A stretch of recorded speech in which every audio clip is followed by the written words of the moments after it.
Bismillahirrahmanirrahim. Assalamualaikum warahmatullahi wabarakatuh. Tengah mencari apa benda yang boleh saya nak naikkan. Rendah sangat pula live ni. Tak ada benda boleh menampung. Okay.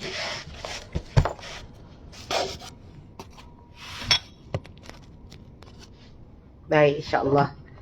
Sihat semua? Alhamdulillah. Okay, insyaAllah kita punya perbincangan adalah berkaitan dengan izi tadabbur, iaitu kaedah-kaedah yang ada dalam Al-Quran untuk kita menjadikan dia sebagai satu panduan dalam kehidupan kita. InsyaAllah kita akan masuk kaedah ke-8 hari ini. Ya, kalau yang baru kali pertama, ni kita guna buku ni lah. Buku ni, anak saya kalau tengok buku ni, Umi, Abi. Dia tahu itu je lah kan. Nampak muka Umi Abi dia, itu yang dia sebut. Jadi insyaAllah, buku ni kami tulis sendiri berdasarkan kepada hasil research para ulama yang berkhidmat dengan Al-Quran ini di Majma' Al-Buhus Al-Islamiyah, iaitu Research Center di Azhar. So kita hanya mengikut pilihan pada mereka, yang mana mereka bukan semua ayat yang sesuai untuk kita jadikan sebagai kaedah umum. Ada ayat-ayat yang dia bukan kaedah, dia ada khusus untuk waktu tertentu. Contohnya macam ayat qital, ayat berkaitan perang. Kita tak boleh nak guna ayat tu secara umum, kan? Apabila kamu berjumpa dengan orang kafir, maka bunuhlah dia. Jawabnya, kita yang masuk penjara. Betul tak? Dia ada kesesuaian. Siapa yang perlu laksanakan. Bukan ayat tersebut kita boleh guna dalam masa kita sekarang ni, kerana ayat itu ialah sewaktu Islam baru mula berkembang. Dan kemudian dia ada dia punya syarat-syarat lah untuk ayat tersebut, maka dia tidak digelar sebagai kaedah umum. Itu contohnya. Jadi hari ini insyaAllah kita pergi pada kaedah ke-8, iaitu kebebasan beragama. Jadi umum. Ini semua orang terpakai. Semua orang ada hak untuk memilih kepercayaan yang dia anuti. Dia tak ada keterpaksaan. Dalam agama ni, kita nak kau masuk juga agama ni. Jadi bila kita ada paksa, maka nanti dia akan datang ketidakrelaan. Hati dia tak nak pun, tapi dah orang paksa. Jadi dia tidak akan mendatangkan kebaikan pada anutan dia. Kita nak perkara itu dia sendiri yang orang kata serah diri lah, macam tu. Serah diri kepada agama, maka dia akan datang daripada hati dia. Jadi insyaAllah kita mulakan dahulu sesi kita dengan kalimah Bismillahirrahmanirrahim. Alhamdulillah Rabbil Alamin, wassalatu wassalamu ala ashrafil anbiya wal mursalin wa ala alihi wa sahbihi ajma'in. Allahumma aftah alaina hikmatak wa anshur alaina min khazaini rahmatika ya arhamar rahimin. Allahumma aftah bainana wa baina qaumina bil haqq wa anta khairul fatihin. Allahumma zidna ilman nafi'a warzuqna fahman wasi'a. وصلى الله على سيدنا محمد وعلى آله وصحبه وبارك وسلم والحمد لله رب العالمين من رب العالمين. Alhamdulillah, kita merujuk kepada dua ayat dalam kaedah ni, kebebasan beragama. Agama itu adalah suatu fitrah, fitrah manusia. Ada tak ada orang yang tak nak agama, yang tidak berkeperluan kepada agama? Tak. Semua orang dia akan mencari sesuatu yang mengisi isi ataupun tempat untuk mereka berpaut. Itulah agama. Kalau orang, contoh orang apa yang tak ada agama tu, yang tak ada kepercayaan tu, komunis. Ateis lah kan. Dia kata tak ada Tuhan lah. Maksudnya dia kata semua ni adalah terjadi dengan sendirinya. Bila berlaku sesuatu pada dia, contohlah dia dalam kesusahan, rasa-rasa dia minta tolong tak? Dan dia nak minta tolong dekat orang keliling, bukan orang keliling pun jauh daripada diri dia. Dan dia masa tu akan datang pada diri dia macam ada suara, bukan suara, macam echo sikit. Sekarang okey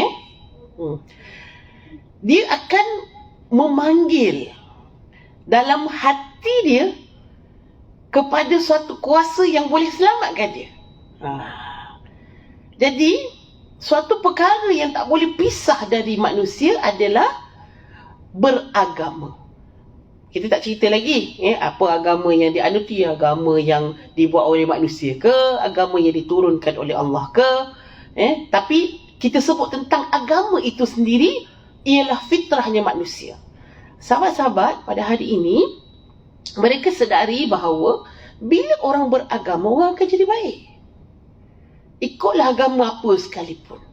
Sebab tu kalau kita tengok orang tu, dia di dalam agama Kristian dia baik. Bila dia masuk Islam, dia lebih baik daripada orang Islam yang sedia ada ni. Sebab fitrah agama tu akan ajak orang jadi baik. Dalam agama Buddha misalnya kata, agama Buddha suruh orang jadi jahat ke jadi baik? Baik juga. Tapi yang kenapa jadi jahat kan? Mereka yang meninggalkan agama. Tapi agama itu macam orang Islam lah.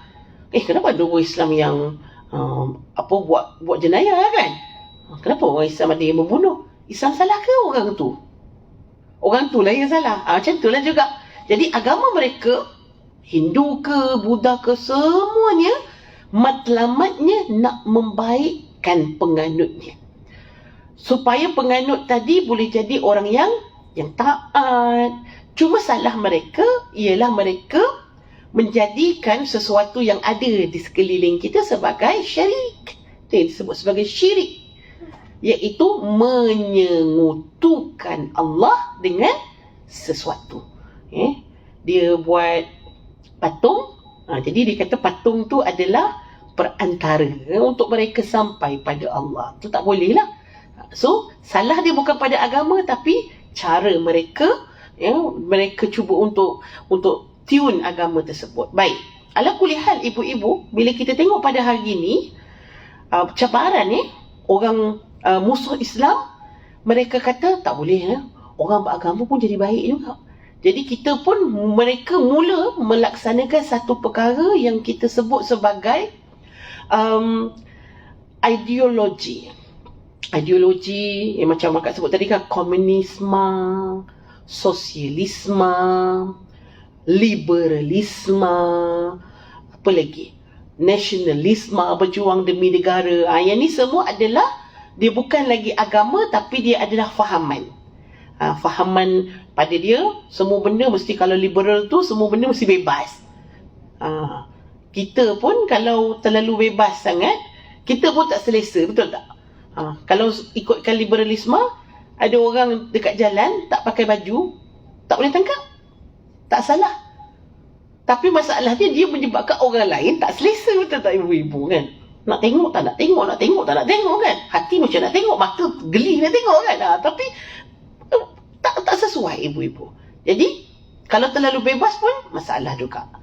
Baik, mereka pun dah buat dan dia praktik. Banyak negara yang praktik sosialisme gagal. Makin banyak masalah. Nasionalisme gagal. Dan semua dah buat dan akhirnya tak keluar. Dia kata macam mana kita nak bagi orang jauh daripada agama ni. Dia orang fikir, dia orang ada resource center juga. Dia orang bukannya orang kata tiba-tiba je ajak orang buat jahat. Tak. Dia ada dia punya munazzamah. Pernah jumpa munazzamah ni? Carilah kat KL. Ada. Dia punya, kita pun macam pelik juga kan, macam mana dia orang boleh ada bangunan dia. Freemason ada bangunan dia dekat dalam negara kita. Gila cari mana tempat-tempat tu. Jadi ini adalah di bawah munazzamah, iaitu kita panggil sebagai satu organisasi yang tersusun untuk merosakkan umat manusia, merosakkan dunia. Dan mereka fikir apa lagi nak buat. Jadi dia cuba untuk melahirkan, mewujudkan satu lagi perkara yang bukan lagi isma ni. Isma dah orang dah tak pakai dah, orang dah tahu dah buruk isma ni macam mana. Baik, dia sebut sebagai ilmu apa tadi kita panggil, kalau dalam bahasa kita panggil ilmu batiniyah.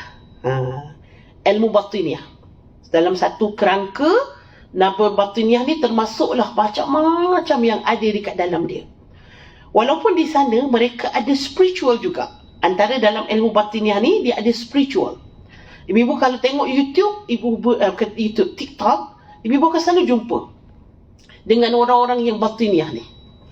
Contoh ya ibu-ibu, dia buat motivasi macam mana dia kata, nenek tua dah, ibu-ibu nenek tua buat motivasi kepada ni kan. Dia kata, okey sekarang ni awak ambil semua masalah awak, semua letak dekat tangan kanan, letak kat tangan kiri, letak kat tangan kiri. Ambil semua masalah, semua kumpul kat tangan kiri. Dia macam motivasi sikit. Ilmu batiniyah ni dia masuk melalui aliran motivasi. Contoh buku Chicken Soup. Buku The Secret. Ada kat rumah tu. Kalau cek-cek tu lohai dah beli dah. Sebab dia buku motivasi je.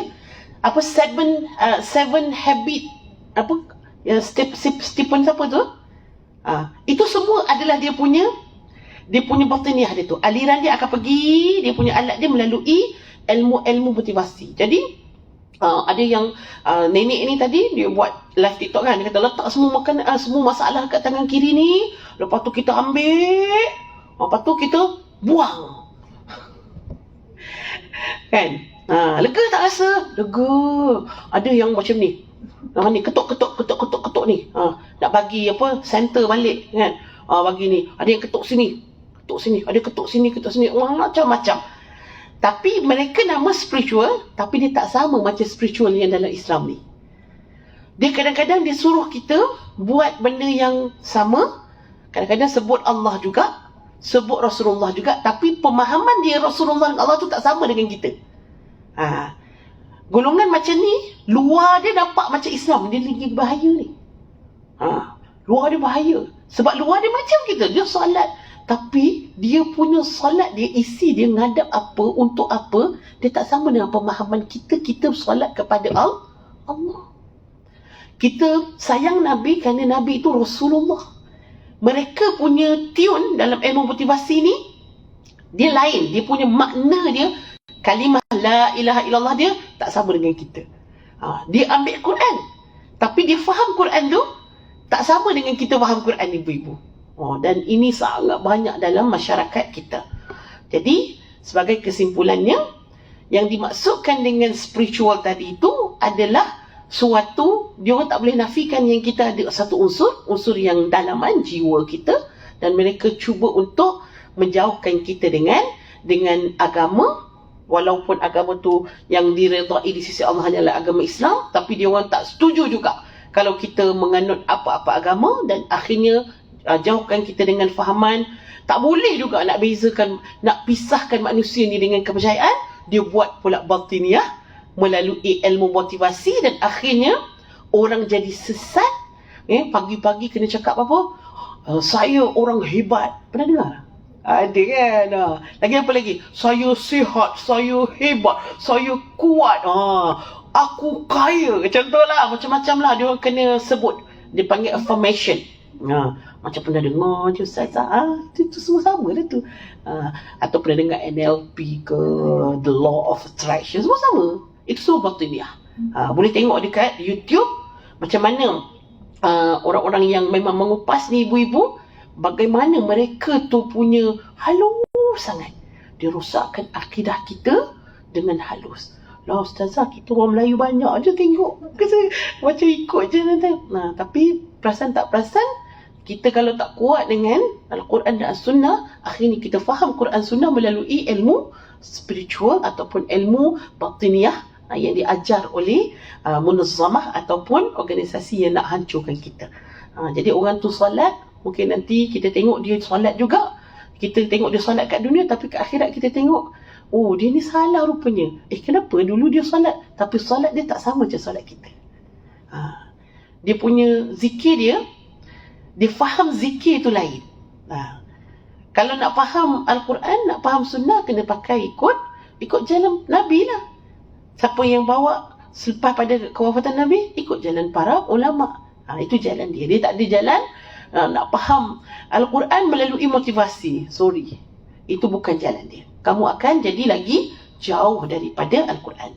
Baik, jadi itu kesimpulan saya bagi satu dulu, iaitu beragama tadi adalah fitrah manusia.